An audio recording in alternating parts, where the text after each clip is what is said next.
আসসালামু আলাইকুম, কেমন আছেন? আশা করি ভালো আছেন। আমিও ভালো আছি। আজকে আমি রান্না করব ডাল, ডিম দিয়ে আলু দিয়ে একটা চচ্চড়ি। হাতে সময় না থাকলে এইভাবে রান্না করে দেখতে পারো। আমার যখন হাতে সময় থাকে না তখন আমি এই রান্নাটা করি। প্রথমে কড়াই চাপিয়ে দিয়ে একটা ডিমকে ফাটিয়ে একটু লবণ, একটুখানি লঙ্কা গুঁড়ো দিয়ে ভুজিয়া করে দিতে হবে।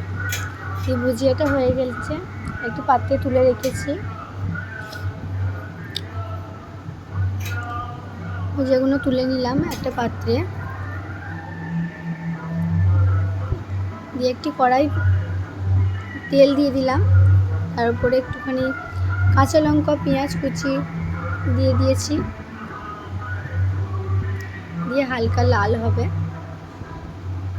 তারপরে হলুদ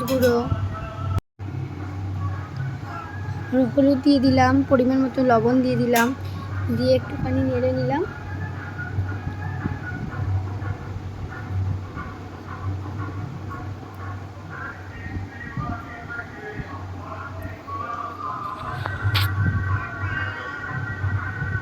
তারপরে আলুগুলোকে সরু সরু করে কুচিয়ে রেখেছিলাম, সেগুলোকে ধুয়ে রেখে দিয়েছিলাম এক সাইডে, দিয়ে দিলাম তার উপরে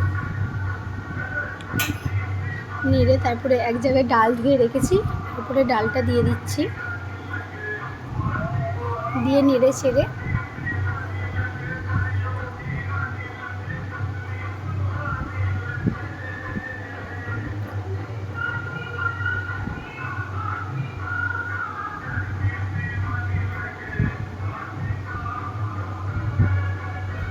তোমরা এইভাবে একবার ট্রাই করতে পারো, দারুণ লাগে খেতে গরম ভাতের সাথে। এরকমভাবে নাড়াচাড়া করে একটুখানি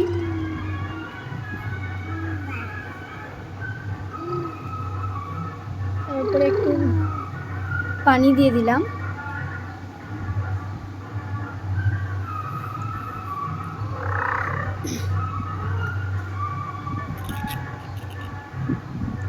যদি ভালো লাগে রেসিপিটা একটুখানি কমেন্ট করে জানিও।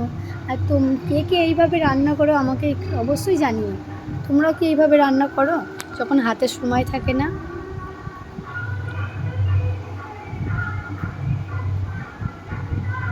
লঙ্কাটা দিতে ভুলে গিয়েছিলাম, তাই উপর থেকে দিয়ে দিলাম।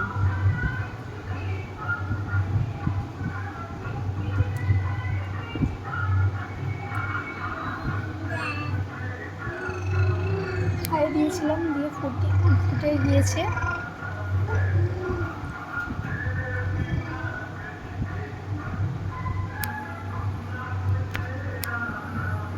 দিয়ে যে ডিম ভুজিয়াটা যেটা করে রেখেছিলাম সেটা ওপর দিয়ে দিলাম। হ্যাঁ, যেটা দেখানো হয়নি, আমি কিন্তু প্রথমে হাই ফুটিয়ে নিয়ে তারপরে মিডিয়ামে দিয়ে সেদ্ধ করেছিলাম, ডালটাকে সেদ্ধ করেছিলাম। দিয়ে একটি পাত্রে তুলে। রেসিপিটা ভালো লাগলে লাইক, কমেন্ট আর সাবস্ক্রাইব করে দেবেন। ভালো থাকবেন। আল্লাহ হাফেজ।